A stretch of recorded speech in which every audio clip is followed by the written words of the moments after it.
Eu quero convidar você a abrir a sua Bíblia neste momento, na carta escrita pelo apóstolo Paulo aos irmãos que estavam na igreja de Filipos, que a propósito foi o texto lido pelo pastor Raimundo Isaías, e nós não combinamos nada.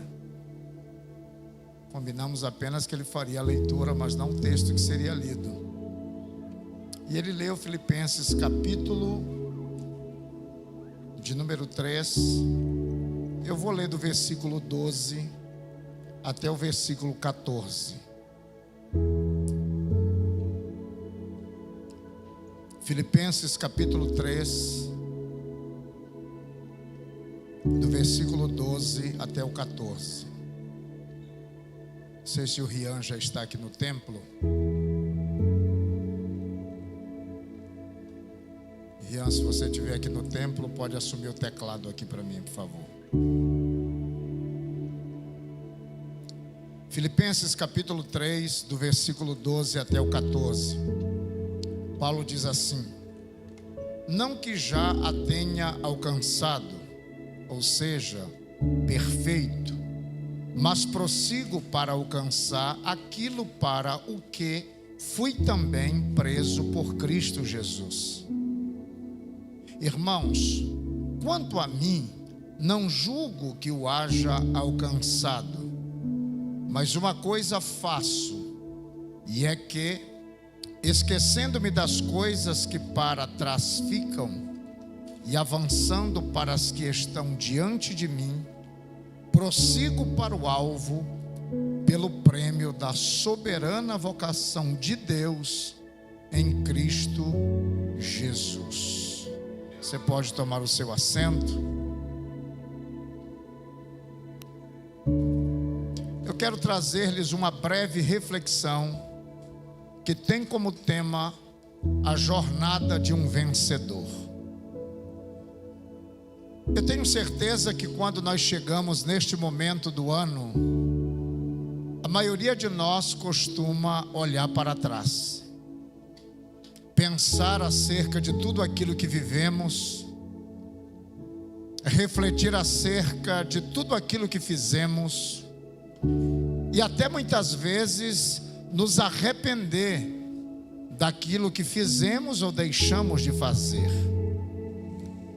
E quando nós fazemos este balanço, muitas vezes o resultado não é um resultado positivo, porque você começa a olhar para trás e perceber que você errou muito mais do que você acertou, de que você fez mais coisas das quais você se arrepende do que das quais você se alegra. Mas é muito interessante fazer esta reflexão, considerando o fato de nós sermos cristãos. Porque o fato de sermos cristãos muda toda essa dinâmica, muda toda essa equação. Porque o que é ser bem-sucedido? O que é ser vitorioso? O que é ser um vencedor? Se nós olharmos para este texto, especialmente para este contexto, será que você tem ideia quem foi que escreveu estas palavras e o que estava acontecendo na vida dele quando ele as escreveu? Eu te ajudo. Quem escreveu esta carta foi Paulo, o apóstolo. E quando ele escreveu esta carta, ele estava preso na sua primeira prisão romana. Ele estava em uma prisão domiciliar, que não era nem de perto a prisão domiciliar praticada hoje pelo nosso Código Penal, que muitas vezes o indivíduo fica na sua casa com liberdade, apenas sendo monitorado com uma tornozeleira eletrônica. Naquela época, Paulo estava em uma prisão romana, uma vez que ele cita a guarda pretoriana. Mas Paulo está preso. a sua liberdade está reduzida. Se não bastasse isso, ele está preso por ser falsamente acusado. Ele está preso porque ele é um bandeirante do evangelho, ele é um pregador. E a sua mensagem incomoda os seus ouvintes. A sua mensagem faz com que os seus ouvintes queiram o seu mal. E por isso ele acabou em uma prisão. Paulo está preso. Mas a despeito de Paulo estar preso, ele vai escrever esta carta, que é a carta de Filipos, ou a Filipos, a cidade dos filipenses. E esta carta vai ficar conhecida como a epístola da alegria. Como é que você pode estar alegre depois de ser condenado a uma prisão domiciliar de forma injusta?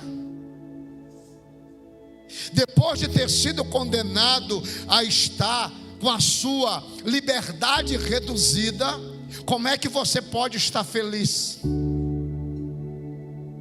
Só que o apóstolo Paulo, ele vai nos ensinar o que de fato nós precisamos fazer para que nós sejamos vencedores de verdade. Para que você não chegue neste momento do ano pensando: pastor, eu sou um fracassado, eu sou um zero à esquerda. Como muitas pessoas pensam, como muitas pessoas acreditam quando elas fazem a matemática do ano, quando elas observam aquilo que elas viveram, aquilo que elas vivenciaram, e muitas vezes não conseguem enxergar um ambiente de vitória para a sua própria vida.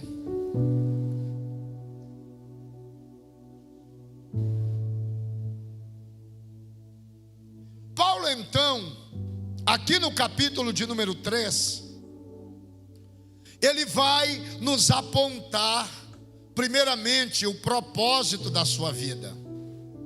Paulo vai entender que tudo na vida dele tem um propósito.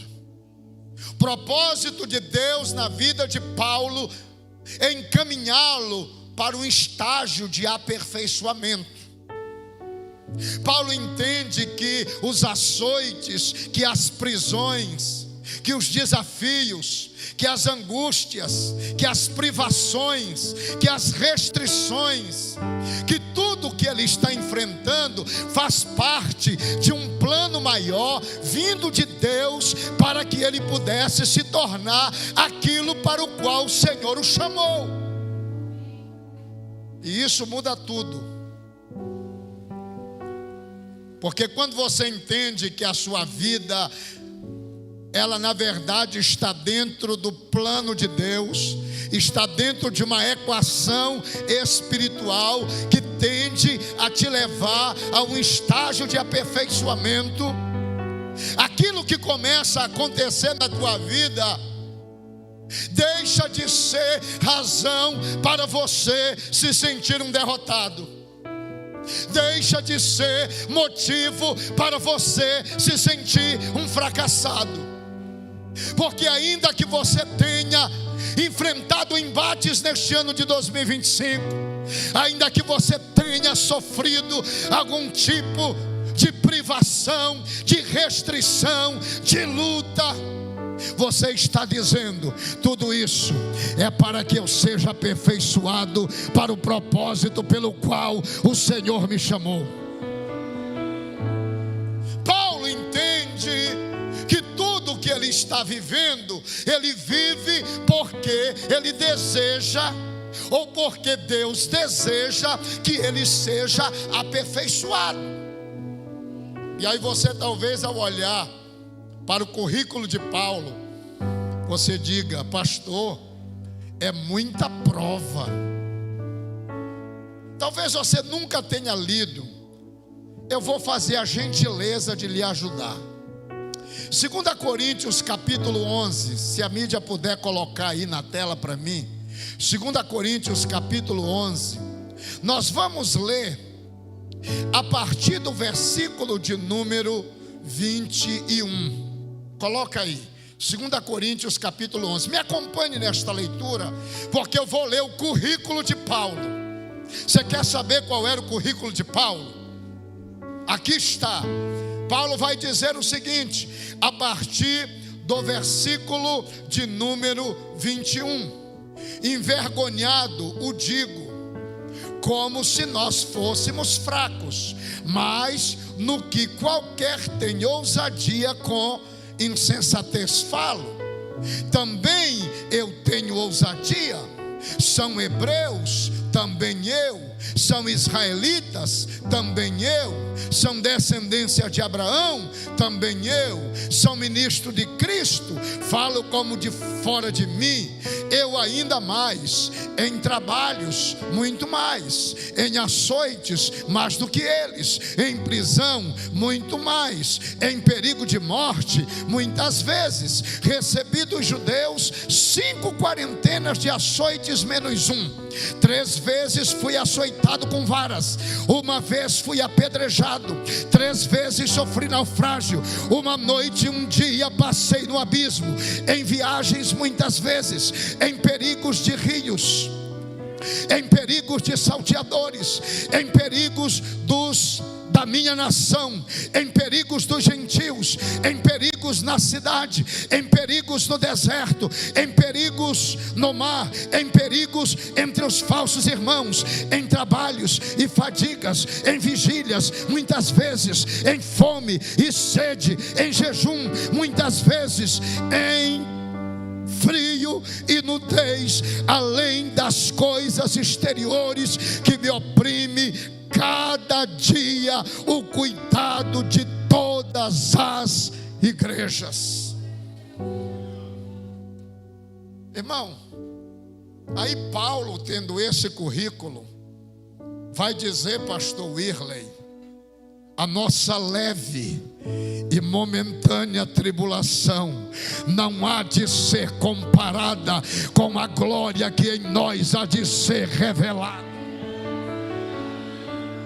Meu irmão, quando você entende que a tua vida ela é guiada por Deus, e mesmo que você sofra, e mesmo que você padeça, e mesmo que você passe por situação de privação, você não vai terminar o ano pensando que você é um derrotado, um perdedor, um zero à esquerda, porque quem te chamou já venceu por você.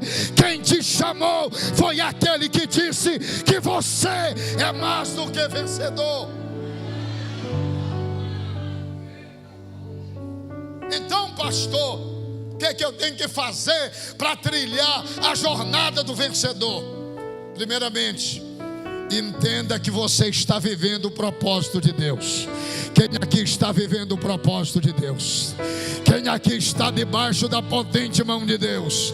Quem aqui está vivendo aquilo que Deus planejou para a sua vida? Você pode dar glória a Deus para Ele. Você pode adorar a Ele, porque você está vivendo debaixo do propósito dEle. Paulo vai entender isso. E aí, meu irmão, a primeira coisa que Paulo vai fazer, ele vai reconhecer que isto é um processo, e que este processo só vai terminar quando ele chegar no final da sua carreira. Olha o que ele vai dizer aqui. Voltemos ao texto, capítulo 3, versículo 13. Irmãos, quanto a mim, não julgo que o haja alcançado. Olha aí, Paulo vai usar algumas palavras aqui, e me permita fazer uso do original para lhe ajudar a entender o que Paulo está querendo dizer. A palavra alcançado aqui no grego é a palavra lambanô, e a palavra lambanô significa tomar posse, agarrar, Paulo reconhece que ainda não alcançou a plenitude do propósito de Deus para a sua vida. Meu irmão, você quer saber qual é o primeiro passo para avançar? Primeiro passo para avançar não é correr agora lá para a beira do rio Amazonas para dar 7 pulos depois de 7 ondas, meu irmão. Não é ir assistir os fogos ali na fortaleza de São José. Você quer avançar? Então, em nome de Jesus, reconheça que ainda há crescimento para ser alcançado, que Deus ainda tem uma jornada para você. Aleluia! Nenhum de nós chegou à perfeição, porque nós sempre temos alguma coisa para aprender, para desenvolver, para conquistar. Quem ainda aqui tem algo para crescer, diga glória a Deus.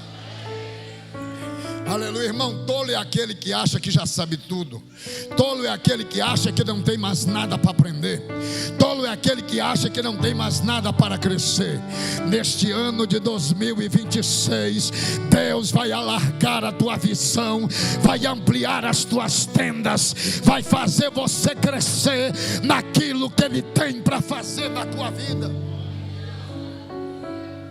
Em segundo lugar, Paulo vai dizer, olha lá, porque ele vai tomar uma decisão.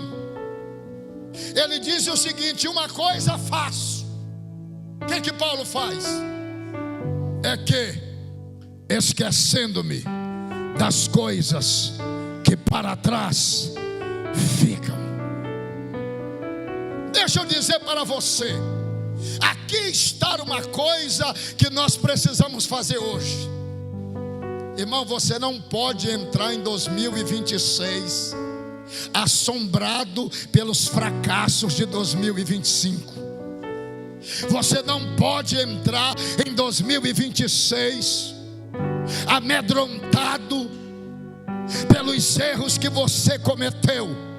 Hoje é dia de deixar todas essas coisas para trás, porque daqui a pouco 2026 vai chegar e Deus vai virar a página na tua vida. Quem crê? A página vai virar. Aquilo que não deu certo em 2025 vai dar certo em 2026. Aquilo que você não acertou em 2025, você vai acertar em 2026.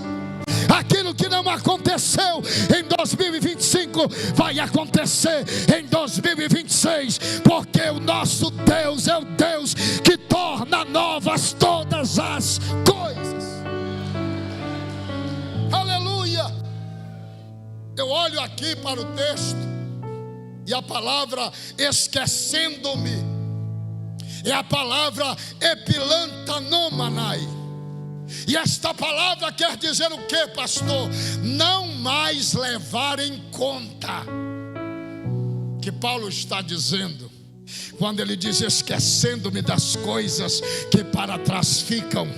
Paulo está dizendo: isto não terá mais importância para mim.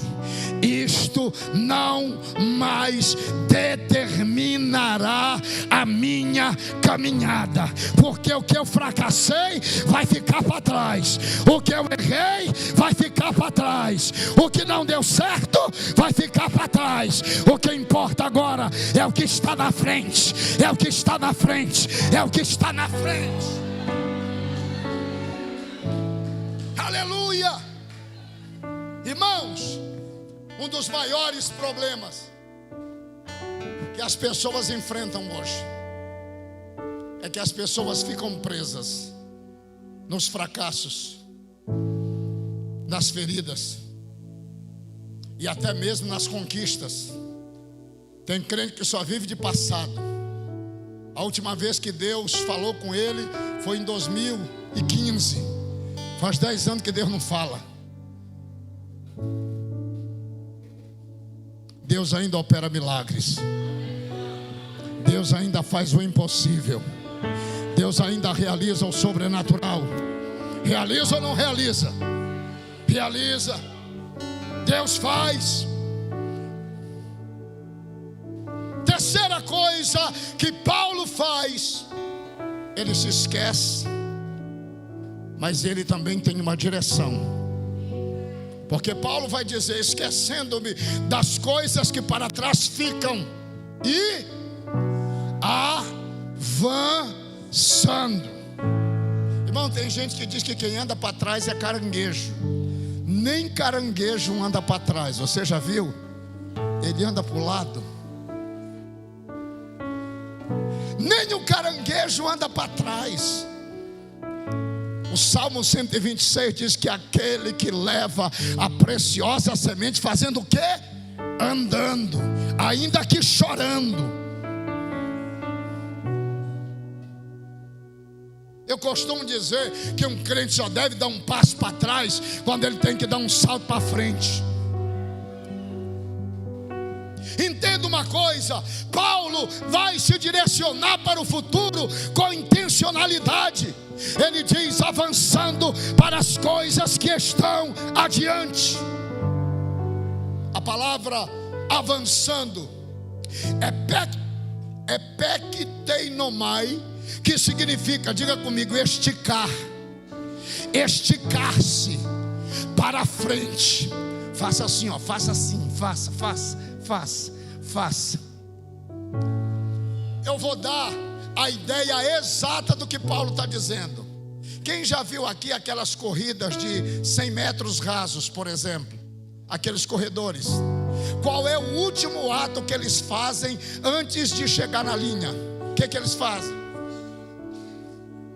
Não é isso? É o que Paulo está dizendo.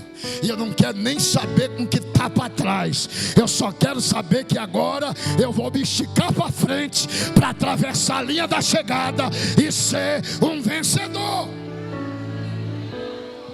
Entende uma coisa, irmão?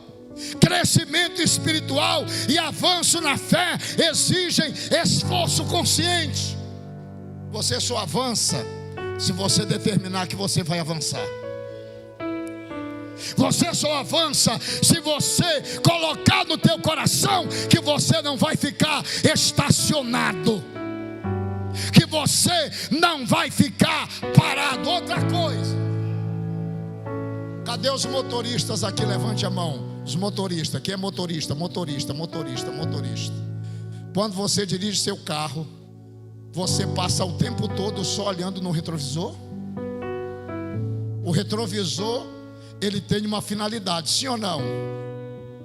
Mas você não dirige o carro com o olho o tempo todo no retrovisor. Se você ficar olhando no retrovisor o tempo todo, o que vai acontecer? Você vai bater em alguma coisa. Tira o olho. Diga para esse crente ou essa pessoa que está do teu lado: tira o olho do retrovisor. Começa a olhar para frente. Olha para frente. Tira os olhos das coisas que estão ficando para trás e começa a olhar para aquilo que Deus tem preparado para você. Aleluia. Em quarto lugar, é preciso que você aprenda a correr esta carreira sem se distrair. Todo corredor tem um propósito, sim ou não? Qual é o propósito do corredor? Passar na linha de chegada, sim ou não? Irmão, eu fiz no ano passado a corrida do centenário. Foram 5 km, fraquinho ainda para quem é corredor, mas é um desafio. E foi interessante porque eu estava lá correndo, aí de repente passou um camarada que é um político. Eu disse para esse: eu não vou perder. E eu acelerei o passo e cheguei na frente dele. Para aquele lá eu não quis perder. Você determina no seu coração se você vai ficar parado, estacionado, se você vai reduzir o ritmo ou se você vai acelerar para chegar aonde Deus determinou que você chegue. É preciso perseverar na jornada. Paulo vai dizer uma coisa que eu acho fantástico: avançando para as coisas que estão adiante de mim. Faço o quê? prossigo. Diga prossigo. Diga prossigo. Diga prossigo. Você sabe o que é a palavra prosseguir no grego aqui? É a palavra dioko. A palavra dioko aqui quer dizer correr atrás, perseguir com determinação. Prosseguir para onde? Para o alvo, que é o que? Escopos. Escopos é o que? Ponto fixo. Paulo está dizendo: eu tenho um propósito, nada vai me tirar do objetivo, nada vai me tirar do alvo que Deus estabeleceu para a minha vida. Talvez neste ano de 25 você se distraiu com muitas coisas e perdeu o alvo daquilo que Deus tinha para você. Mas em 2026 vai ser diferente, porque você vai olhar para o alvo. Quem já está com o olho no alvo aqui? Quem já está? Quem já está? Aleluia! Entenda uma coisa: distrações espirituais podem nos afastar do nosso propósito. Se não tivermos um foco claro em Cristo e em seu chamado, nos perdemos no meio da nossa jornada. Eu lhe pergunto: o que tem lhe distraído? O que tem tirado você do seu foco? O que tem feito com que você não alcance o propósito de Deus para a sua vida? Em último lugar, você quer trilhar a jornada de um vencedor? Paulo termina dizendo: prossigo para o alvo, pelo prêmio da soberana vocação de Deus em quem? Em Cristo Jesus. Você sabe o que é que Paulo está dizendo? Paulo está dizendo: o caminho é longo, o caminho é difícil, mas eu tenho um propósito, eu tenho uma carreira, eu tenho um alvo e eu tenho uma recompensa me esperando. Eu quero terminar esta palavra dizendo a você o seguinte: você quer ser, você quer trilhar a jornada de um vencedor? Tire os olhos daquilo que passou e coloque os seus olhos naquilo que Deus tem preparado para você. O que Deus tem para você, meu irmão, já está preparado. Eu tenho ensinado a igreja. Quantos aqui já ouviram algum pregador dizendo: Deus tem uma bênção preparada para você? Quem já viu? Quem já ouviu isso alguma vez? Quem já ouviu? Pastor, com respeito a todos os pregadores, não estou querendo ser aqui o senhor da verdade, mas eu acredito diferente. Eu não acredito que Deus está preparando uma bênção para você. Eu acredito que Deus está preparando você para a bênção que Ele já determinou para a sua vida. A bênção já está preparada, pastor Renato. Você está na caminhada. Daqui a pouco você atravessa a linha de chegada e alcança o prêmio que o Senhor estabeleceu para a sua vida. Eu quero que você fique em pé.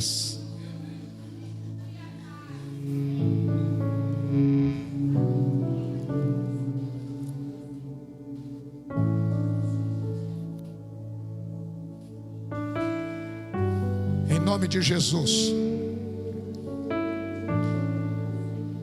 seja capaz de entender que Deus tem um propósito para a tua vida. Em nome de Jesus, compreenda que você ainda não está pronto. Em nome de Jesus, tome a decisão de deixar o passado lá atrás. O que aconteceu em 2025 aconteceu. O que não aconteceu, não aconteceu. Você não vai ficar lamentando por isso. Você não vai ficar murmurando por isso. Você vai direcionar-se para o futuro com intencionalidade. Você vai tomar a decisão de avançar. não de recuar, não de retroceder. Você vai perseverar nesta jornada e nada vai te tirar dela. Em nome de Jesus, não deixe que ninguém te tire do propósito que Deus tem para a tua vida. E aí, o que é que você vai fazer? Colocar os teus olhos naquilo que Deus tem preparado para você. Colocar os teus olhos naquilo que Deus tem preparado para você. Olhar para aquilo que Deus tem para a sua vida. Eu quero que você agora faça uma aliança pessoal com Deus. Que você vai virar a chave, que você vai virar a página, que você vai deixar o passado para trás. Você não vai chegar em 2026 como fracassado coisa nenhuma, porque eu estou diante de vencedores. E por que eu sou vencedor, pastor? Porque Cristo já venceu por você. A maior de todas as vitórias foi aquela conquistada na cruz do Calvário para você.